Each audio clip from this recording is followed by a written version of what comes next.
Hello दोस्तों, कैसे हैं? उम्मीद है कि आप अच्छे होंगे, मस्त होंगे, जबरदस्त होंगे और स्वस्थ होंगे। मेरे प्यारे स्टूडेंट, आपका पढ़ाई जबरदस्त तरीका से चलता होगा, मुझे उम्मीद है। लेकिन आज मैं, अगर क्लास 10 का विद्यार्थी हो, कुछ भी नहीं पढ़े हो आप क्लास 10 में आज तक, आज दिसंबर, आज जो वीडियो शूटिंग कर रहे हैं 14 दिसंबर है, अभी तक अभी कुछ नहीं पढ़े हो हिंदी में, कुछ भी नहीं, तो यह वीडियो आपके लिए रामबाण है। आप स्पीक इधर से इधर स्किप मत कीजिए, आगे पीछे मत कीजिए। और मेरे दोस्त, मेरे प्यारे बच्चे, कॉपी कलम ले लीजिए और सारा क्वेश्चन जितना हम लिखाए हैं सारा आप लिख लीजिए। इसका आंसर देंगे, क्वेश्चन देंगे। अगर एक भी क्वेश्चन बिहार बोर्ड में इससे नहीं फंसा तो मैं वादे के साथ गारंटी से देता हूं कि मैं यूट्यूब पे पढ़ाना छोड़ दूंगा। मैं 5 साल के लाइफ के करियर के बारे में बता रहा हूं, 5 साल का एक्सपीरियंस है मेरा ये क्लास 10 का, कि आपको इस वीडियो के बाद जिंदगी में कभी कोई वीडियो नहीं देखना पड़ेगा। आइए बात करते हैं, बिना टाइम वेस्ट किए हुए क्वेश्चन पे करते हैं। तो दोस्तों, ये पूरा आपका हिंदी का रामबाण लेकर आए हैं। आइए फर्स्ट क्वेश्चन, आप कॉपी कलम लेकर बैठ जाइए और क्वेश्चन को लिखते चले जाइए, इसका आंसर हम देते चले जाएंगे। अभी नहीं, आप पहले इसको क्वेश्चन को लिखिए। मेरे दोस्त, अभी तक मेरे चैनल को सब्सक्राइब नहीं किए तो प्लीज सब्सक्राइब कर दीजिए और बेल आइकन को दबा दीजिए। चलिए स्टार्ट करते हैं।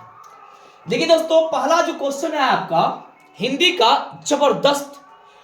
मैं वीडियो का क्वालिटी कम होगा लेकिन पढ़ाई में कभी क्वालिटी कम नहीं देंगे। आइए देखिए फर्स्ट क्वेश्चन क्या है, लिखते जाइएगा आप। कभी अपने को जलपात्र और मदिरा क्यों कहते हैं? ठीक है, ये क्वेश्चन लिख लीजिए। ये क्वेश्चन वीवीआई है, बहुत इंपॉर्टेंट और वीवीआई क्वेश्चन हम आपको लिख के दे रहे हैं, एकदम लिख लीजिए। आई, कभी अपने को जलपात्र और मदिरा क्यों कहते हैं? ये सबसे इंपॉर्टेंट क्वेश्चन है। आई, क्वेश्चन नंबर 2, शानदार लवादा किसका गिर जाएगा? ये जो दोनों क्वेश्चन है, मेरे बिना तुम प्रभु, लास्ट है। जितना हम क्वेश्चन लिखाएंगे गोधुली और वर्णिका दोनों का लिखाएंगे, पूरा सारा निचोड़ करके इसमें डाल दिए हैं। आइए क्वेश्चन नंबर 2 है, शानदार लवादा किसका गिर जाएगा?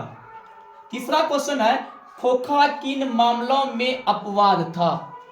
खोखा जो था किन मामलों में अपवाद था? खोखा आपको पता होगा, शहंशाह वाला कहानी, खोखा किन मामलों में अपवाद था। आइए 4 नंबर क्वेश्चन है, मनुष्य बार बार नाखून क्यों काटता है? ठीक है, हजारी प्रसाद द्विवेदी वाला क्वेश्चन, मनुष्य बार बार नाखून क्यों काटता है। क्वेश्चन नंबर 5, डुमराव की महत्ता किस कारण से है? डुमराव की महत्ता, शहनाई वादक वाला चैप्टर आप पढ़िएगा, उसमें सबसे इंपॉर्टेंट और सबसे वीवीआई क्वेश्चन यही है कि डुमराव की महत्ता किस कारण से है। आप कॉपी को क्या कहिए, कॉपी में लिखते चले जाइए, आंसर हम आपको देते चले जाएंगे। आप कॉपी एक नोटबुक उस पर में लिख दीजिए वीवीआई हिंदी क्वेश्चन 2025, एकदम डिफिनिट है। ये क्वेश्चन आएगा, इससे ज्यादा एक भी क्वेश्चन बाहर नहीं रहेगा। मैं बार बार कर रहा हूं, अगर एक भी क्वेश्चन इस जितना इस वीडियो के बारे में तो आप हमको आके इस पे कमेंट कीजिएगा, जो बोलना है बोल दीजिएगा, मैं वीडियो को डिलीट कर दूंगा। मैं चैलेंज देता हूं, इससे एक भी क्वेश्चन बाहर नहीं रहेगा। आइए बात करते हैं। 5वां क्वेश्चन हम लिख लिए होंगे, बहुत सुंदर बात है कि डुमराव की महत्ता किस कारण से है। 6ठा क्वेश्चन लिखिए आप, संगीतमय कचौड़ी से आप क्या समझते हैं? ये संगीतमय कचौड़ी अगर सुनेंगे क्वेश्चन, नहीं सुने तो बता देते हैं। एक कुलसुम हलवाई था, सुना देते इसका कहानी, सुन लीजिए। कुलसुम हलवाई था और बिस्मिल्लाह खान उन्हें बताया शहनाई वादक था। ठीक है, जब वो कुलसुम हलवाई वो कचौड़ी देता था, अब बताइए गरम तावा है, गरम तावा पानी छिटिएगा, छन छन की आवाज आएगा कि नहीं आएगा? आएगा। उसी प्रकार गरम घी में जब कचरी देता था, छन छन की आवाज आती थी, उसी को बोलता है संगीतमय कचौड़ी। बिस्मिल्लाह खां को वो जो कचरी डालता था, ये वो कचरी छन छन छन की आवाज जो आता था, सा रे ग म प ध नी सा नी धा प म ग रे, क्योंकि बिस्मिल्लाह खान शहनाई वादक में लीन था, कुछ भी उसको कुछ आवाज आता था ना खट खट का, उसको तो वही सुनाई पड़ता था एनी टाइम। वैसे आप लीन हो जाइए इस क्वेश्चन में, आप अपने पढ़ाई में लीन हो जाइए। आइए संगीतमय कचौड़ी, समझ गए। 7 नंबर क्वेश्चन लिखिए, परंपरा का ज्ञान किनके लिए आवश्यक है? किनके लिए आवश्यक है?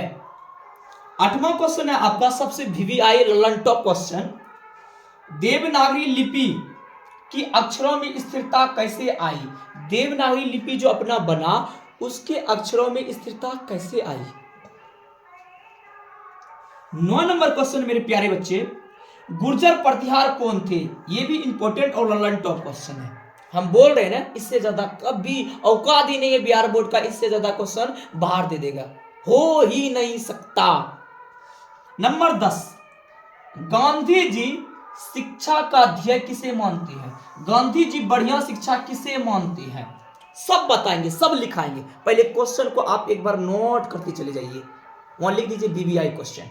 आइए क्वेश्चन को देखते हैं। 11 नंबर मेरे प्यारे नुनू, मेरे प्यारे लल्ला, 11 नंबर क्वेश्चन देखिए क्या बोल रहा है कि संतु, यहां लाइट था इसीलिए ऊपर लिख दिया है कि संतु क्यों उदास हो गया? संतु जो लड़का था उदास क्यों था? मछली लेने के लिए। आपको कहानी पता नहीं होगा, धीरज धरिए, हम महान है। नंबर 12, बिरजू महाराज कौन कौन से वाद्य यंत्र बजाते थे? पंडित बिरजू महाराज जो थे क्या क्या बजाते थे? वो गिटार, हारमोनियम, बांसुरी सब कुछ बजाता था, लिखाएंगे। आइए 13 नंबर क्वेश्चन है कि पंडित बिरजू महाराज जो है, पंडित बिरजू महाराज के गुरु और जज कौन थे? मेरे प्यारे बच्चे इसको ध्यान दीजिएगा, ऑब्जेक्टिव में आ सकता है। गुरु उसके पापा जी थे। गुरु कौन थे? पापा जी थे उसके गुरु, और अपने पापा को उसने 500 रुपया दिया था पैर में घुंघरू गंडा बनवाने के लिए। जो गंडा कहता है, घुंघरू जो बनता है ना, बिरजू महाराज क्या करते थे? ऐसे तक धिना जैसे डांस करता है ना, वैसे करते थे पंडित बिरजू महाराज। और ये पैर में घुंघरू बांधने के लिए अपने पापा को 500 रुपए थे। गुरु कौन थे? उसके पापा। और जज उसकी माँ थी। माँ के पास बैठ के, उसकी माँ आगे में बैठ के, उसका बेटा पीछे में ऐसे ऐसे डांस करता था। और जज इसलिए कहते थे, माँ को बोलता था वो लड़का, पंडित बिरजू महाराज, माँ मैं अच्छा डांस कर रहा हूँ। उसकी माँ कहती थी, हाँ अच्छे कर रहे हो। नहीं नहीं, तुम बाबूजी के जैसा नहीं कर रहे हो, अपने पापा जैसे, तुम्हारे पापा ऐसे करते थे, वो ऐसे सिखाते, इसीलिए उसको जज बुलाए। तो पंडित बिरजू महाराज के गुरु कौन थे? उसके पापा थे। और जज कौन थे? उसकी माँ थी। आइए 14 नंबर क्वेश्चन, रंगप्पा कौन था और मगम्मा से क्या चाहता था? ये बहुत जबरदस्त क्वेश्चन है, वर्णिका का सबसे ललन टॉप क्वेश्चन था कि रंगप्पा कौन था और मगम्मा से क्या चाहता था। नंबर 15 क्वेश्चन लिखिए आप, सीता अपने घर में घुटन कर रही थी, क्यों? सीता अपने ही घर में घुटन महसूस कर रही थी क्योंकि उसका 3टा बेटा था, चारों बगल से नचाता था, आज इसके यहाँ 30 दिन खाया, इसके दिन, और ऐसे नहीं खिलाता था। उसका जब सीता का हस्बैंड मरा, तीनों बेटा बिरजू, कैलाश, ये सब जो है ना उसको अकच कर दिया। बिरजू, कैलाश और बिरजू पढ़ाएंगे, चिंता नहीं कीजिए। सीता अपने घर में घुटन महसूस कर रहा था, क्यों? इसीलिए घुटन महसूस कर रहा था कि एक माँ ने 3 बाल बच्चा, 4 बाल, जितना बच्चा हो उसको पोस लेते हैं, लेकिन एक माँ को नहीं पोस पाते हैं। एक कड़वा है लेकिन सत्य है। बड़का बेटा मारता था लात, उसके यहाँ जाता था, वो लात मारता था, उसके यहाँ चारों बगल फुटबॉल की तरह ऐसे गोल गोल गोल घूम रहा था। इसीलिए कहता सीता अपने ही घर में घुटन महसूस कर रही थी, क्यों? माँ थी सीता। 16 नंबर क्वेश्चन है, बेटे को आंसू कब आते हैं? अनामिका अक्षर ज्ञान का है, बहुत अच्छा क्वेश्चन है। आइए नंबर 17, लक्ष्मी कौन थी? उसकी पारिवारिक स्थिति कैसी थी? उसके बारे में लिखना है। लक्ष्मी बहुत गरीब महिला थी, उसके पति कलकत्ता में कहीं काम करते थे, उससे जो वो भेजते थे उसका भरण पोषण नहीं हो पाता था। बताएंगे, सबर कीजिए। 17 नंबर क्वेश्चन लिख लिए, बहुत अच्छा, वेरी गुड, लिखते जाइए, आप इस सबको लिखते चले जाइए, एक एक क्वेश्चन को, एक ही पन्ना लगेगा, एक ही पन्ना में सिर्फ भी आई, ऊपर में भी आई है। आप मेरे प्यारे दोस्त, आप पढ़ लेंगे ना, आप अपने बच्चे भाई बहन सबको यही नोट चला दीजिएगा, एक ही नोट पूरा लाइव छोड़, पूरा क्वेश्चन बैंक उल्टा के 11 से लेकर 23 तक का क्वेश्चन बैंक में जो जो क्वेश्चन पूछा है, कहां से कौन क्वेश्चन पूछेगा, सब मटेरियल है इसमें। 18 नंबर का था, मां मंगू को अस्पताल में भर्ती क्यों नहीं करना चाहती थी। मां जो थी मंगू बचपन से पागल गूंगी लड़की थी, उसको अस्पताल में भर्ती करना क्यों नहीं चाहती थी। रीजन था उसके घर का, उसका क्या थे, भाभी थी, मंगू की भाभी और उसके भैया और उसकी दीदी सबको उसको लतियाते थे। घर में जब उसको मारते थे, उसकी मां सोचती थी घर में अपना खून जब मंगू को मारते हैं तो अस्पताल में कर्मचारियों इसका देखभाल कैसे करेंगे, इसीलिए वो अस्पताल में भर्ती करना नहीं चाहती थी, डरते थे।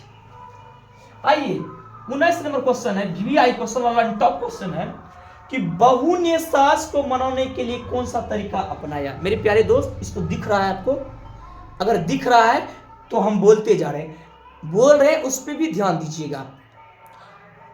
आप वीडियो को 360 या 720 करके देखिएगा, बेजोर दिखेगा। आइए, बहू ने सास को मनाने के लिए कौन सा तरीका अपनाया। अच्छा क्वेश्चन है।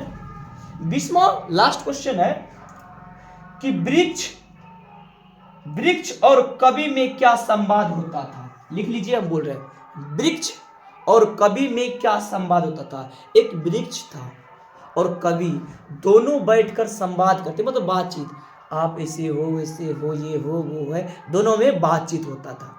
तो उम्मीद है कि आप समझ चुके हैं। इधर देखिए मेरे प्यारे दोस्त, ये यहां से आप क्या कीजिए, लिखिए, ठीक है, यहां तक लिख लीजिए। अभी हम और 5-10 क्वेश्चन इंपॉर्टेंट लिखाएंगे, बस इससे ज्यादा नहीं पूछेगा, और एक ही वीडियो में सारा आंसर डाल देंगे। एक वीडियो देखिए और 100 में 100 नंबर ले जाइए। देखिए अब देखिए 21 नंबर क्वेश्चन जो है, क्वेश्चन नंबर 21 का था, मछली और दीदी में क्या समानता दिखाई पड़ी, स्पष्ट कीजिए। जिस प्रकार मछली पर कट्टा पे जाता है, छटपट करता है कटने के लिए, उसी प्रकार दीदी कमरे में जाकर रो रही थी। ठीक है, पूरा क्वेश्चन आंसर लिखाएंगे। अगला देखिए 22 नंबर क्या है, पपाती कौन थी और वह शहर क्यों लाई गई थी। देखिए पपाती जो थी उसको तबीयत खराब था, मेनिंजाइटिस बीमारी था, ठीक है, इसीलिए उसको शहर लाई गई थी। ठीक है, नंबर 23, लेखक किस विडंबना की आज भी बात करते हैं। ये चैप्टर 1 का है, श्रम विभाजन और जाति प्रथा। लेखक किस विडंबना की बात करते, किस बुराइयों की बात करते, अभी भी समाज में फल फूल रहा है कि नहीं। और किसी को कोई चीज कह दे तो जाति पाति लेकर हमारा जाता हमारे रखे, अभी भी फल फूल रहा है। लेखक उसी के बारे में बता रहे हैं, कौन, साहेब भीमराव अंबेडकर जी। 24 नंबर क्वेश्चन को लिखिएगा, आप नोट कीजिएगा कि जाति प्रथा भारत में बेरोजगारी का एक प्रमुख और प्रत्यक्ष कारण। बहुत इंपॉर्टेंट क्वेश्चन है 24 नंबर, ठीक है। जाति प्रथा भारत में बेरोजगारी का एक प्रमुख और प्रत्यक्ष कारण है, ध्यान दीजिएगा। अगर मान लेते हैं कि अभी हम पढ़ा रहे हैं, ठीक है, अगर चप्पल सीना स्टार्ट कर देंगे, लोग हमको दूसरा चीज करने लगेगा। हम सूप बुनना स्टार्ट कर देंगे, लोग हमको गलत करने लगा। हम बाल किसी का काटना स्टार्ट कर देंगे, लोग हमको गलत करने लगा। एक ही जाति में बांध दिया है कि आप ठाकुर हैं तो बाल काटिए, आप डोम है तो सूप बोरनी जो भी हो गुथिए, वही सब बांध दिया है। बेरोजगारी का एक प्रमुख प्रत्यक्ष कारण है। आंसर जब लिखाएंगे इसको पूरा एकदम डिफिनिट तरीका, एकदम अच्छे तरीका से आपको समझाएंगे। आइए अगला क्वेश्चन को लिखिएगा, क्वेश्चन नंबर 25, लेखक की दृष्टि में सच्चे भारत का दर्शन कहां हो सकता है। लेखक की दृष्टि में सच्चे भारत का दर्शन, एक एक वर्ड में हम सबका आंसर दे रहे हैं, लिखाएंगे तब हम पूरा देंगे। लेखक की दृष्टि में सच्चे भारत का दर्शन गांव में होगा। कहां पे होगा, गांव में। अगला क्वेश्चन लिखिएगा 26, भारत किस तरह अतीत और सुदूर भविष्य को जोड़ता है। भारत किस तरह अतीत और सुदूर भविष्य को जोड़ता है। 27, कवि को वृक्ष बूढ़ा चौकीदार क्यों लगता है? हम बार बार बोल रहे हैं कि गेट के पास में एक ये क्या था, गेट के बगल में एक वृक्ष था और जब लोग देखता था तो लगता था चौकीदार खड़ा है, तो उसी एंगल से बना हुआ था उसका वृक्ष। 28 नंबर क्वेश्चन है, मनुष्य की छाया कहां और क्यों पड़ी? हिरोशिमा का क्वेश्चन है। जब बम गिरा था तो छाया दिशाहीन हो गया था। ठीक है, छाया क्या होता, दिशाहीन हो गया था। 29 नंबर क्वेश्चन को आप नोट कीजिएगा, कवि जनता के स्वप्न को किस तरह का चित्र खींचता है? इंपोर्टेंट है। नंबर 30, कवि के दृष्टि में आज के देवता कौन है और वह कहां मिलेगा? ध्यान दीजिएगा, आज का जो देवता है मजदूर किसान लोग है। वह कहीं गिट्टी तोड़ता हुआ मिलेगा, कहीं मजदूरी करता हुआ मिलेगा, कहीं खेती में किसान काम करता हुआ मिलेगा, वही मजदूर लोग है। कहा कवि की दृष्टि में आज का देवता कौन है और वह कहां पे मिलेंगे? याद रखिएगा, आज की दृष्टि में देवता कौन है? कवि की दृष्टि में देवता कौन है? मजदूर लोग है। आइए क्वेश्चन नंबर 31 को देखते हैं। 31 नंबर क्वेश्चन देखिए, ध्यान दीजिएगा। 31 नंबर क्वेश्चन क्या है कि भारत माता, दिख रहा है ना, भारत माता अपने ही घर में प्रवासिनी क्यों बनी हुई है? भारत जब अंग्रेज जो भारत को गुलाम किया था, जब मेरा भारत क्या था, गुलामी की जंजीरों में बंधा हुआ था, भारत माता अपने ही घर में प्रवासिनी बनी हुई थी। मतलब अपने ही घर में कुछ बोल नहीं पाता था। ठीक है, एक रत्ती नहीं रोता था, वो हंसता हुआ चेहरा क्या था, रोता था। कब? जब भारत माता अपने ही घर में प्रवासिनी बनी थी। क्वेश्चन नंबर ये 32 है, कवि ने डफाली किसे और क्यों कहा गया? जबरदस्त क्वेश्चन है। कवि ने डफाली उसे कहा गया है, डफ बजाने वाला। कभी देखिए डफ बजाने वाले को, आप ये हुआ डफाली उस इंसान को कहा गया है कि आप अंग्रेजों का विरोध किए बिना, आप अंग्रेज का विरोध नहीं करते थे, फिर भी आप अंग्रेज का सपोर्ट करते थे, उसका तलवार चाटते थे, भारत के आदमी उसका सपोर्ट करता था, उसको ही भारत कवि ने कहा गया डफाली। समझ में आ गया ना? डफाली किसको कहा गया? कि जो भारत का इंसान भारत में अंग्रेजों का विरोध ना करके अंग्रेजों का सपोर्ट करता था, उसी को डफाली कहते हैं। क्वेश्चन नंबर 33, कवि को भारत में भारतीयता क्यों नहीं दिखाई पड़ती है? कवि को भारत में भारतीयता इसीलिए नहीं दिखाई पड़ती है कि कवि यहाँ का चाल चलन वेशभूषा सब कुछ चेंज कर दिया है। चौमीन खाएगा, चाइनीज है, चौमीन गुपचुप छोले भटूरे सब विदेश का है, इसीलिए भारत में भारतीयता दिखाई नहीं पड़ता है। जो अपना लिबास है पहनने का, वो भी लिबास अंग्रेज का छोटा छोटा कपड़ा पहनेंगे, इसीलिए कवि को भारत में भारतीयता दिखाई नहीं देती है। आइए अगला क्वेश्चन नंबर 34 नंबर क्वेश्चन है, कविता में कवि भारतवासियों का कैसा चित्र खींचता है? जबरदस्त की चित्र खींचता है, इसका आंसर लिखाएंगे। नंबर 35, कवि ने माली मालिन किन्हें और क्यों कहा गया है? कवि ने माली मालिन, जो याद रखिएगा ये रसखान चैप्टर है, चोर जो कहा गया था, चोर रसखान, वो किसको? कृष्ण और राधा को। माली मालिन किसको क्या है? कृष्ण और राधा को। यहाँ अगला 36 नंबर क्वेश्चन लिखाए हैं, कवि को चोर कहा, कृष्ण को चोर कहा गया, क्यों? इसीलिए कृष्ण को चोर कहा गया था क्योंकि जो कवि थे रसखान साहब, उसका मन चुरा लिए थे। जिस प्रकार किसी का कोई चीज चुरा लेता है कोई चोर, और क्या होता है, उसका मन बेचैन हो जाता है, यार कैसे वो मेरा यहाँ था वहां था, उसका मन हर समय उसके सामान पे रहता है। उसी प्रकार कृष्ण ने चोरी कर लिया था, रसखान का मन ही चुरा लिया था। ठीक है, 37 नंबर जो क्वेश्चन है, कवि किसके बिना यह जगत को व्यर्थ मानता है? राम नाम बिनु व्यर्थे जगी जन्मा। कहता है कि इस जन्म को हम व्यर्थ मानते हैं जो इस धरती पे आके राम नाम का भजन नहीं करता है। आइए, कवि किसके बिना इस जगत को व्यर्थ मानता है? राम नाम के बिना इस जगत क्या करता है? जगत में जन्म व्यर्थ मानता है। 38 नंबर क्वेश्चन है, वाणी कब विष के समान हो जाता है? वाणी कब विष के समान हो जाता है? आप लिख लीजिएगा, इसका आंसर हम लिखाएंगे। 39 नंबर क्वेश्चन है, बहादुर अपने घर से क्यों भागा था? आपको पता है उसकी माँ ने उसको बहुत मारा था, इसलिए वो अपने घर से भाग गया था। 40 नंबर क्वेश्चन है, स्वाधीनता शब्द की सार्थकता लेखक क्या बताते हैं? स्वाधीनता शब्द का मतलब लेखक क्या बताना चाहते हैं? नंबर 41 क्वेश्चन है कि परहित के लिए कौन देह धारण करता है? परहित के लिए कौन देह धारण करता था? बादल। चैप्टर में था बादल। वो अपने लिए कुछ नहीं करता, लोगों के लिए करते हैं। क्वेश्चन नंबर 42, अवन्यू क्या है और वह कहां अवस्थित है? इंपोर्टेंट है, वीवीआई है, टिक कर दिया। 43, हर वर्ष अवन्यों में कब और कैसा समारोह हुआ करता था? और लास्ट है 44 नंबर, ला शत्रुंजय क्या है? ला शत्रुंजय क्या है? मेरे दोस्त बहुत हो गया, इससे ज्यादा अब क्वेश्चन बिहार बोर्ड में पूछ नहीं सकता है। अगर एक भी क्वेश्चन इससे नहीं आया तो मैं पढ़ाना छोड़ दूंगा, दावे के साथ करते हैं। अगर वीडियो थोड़ा सा भी अच्छा लगा है तो लाइक करें, सब्सक्राइब करें, और यह सिर्फ अपनी भर सीमित नहीं रहे, अपने दोस्तों के पास शेयर करिए मेरे दोस्त, और इसका आंसर आपको मिल जाएगा। आप इसको सब्सक्राइब कर लीजिए, जैसे हम आंसर डालेंगे और आपको पता चल जाएगा। आज के लिए इतना ही। जय हिंद, वंदे मातरम।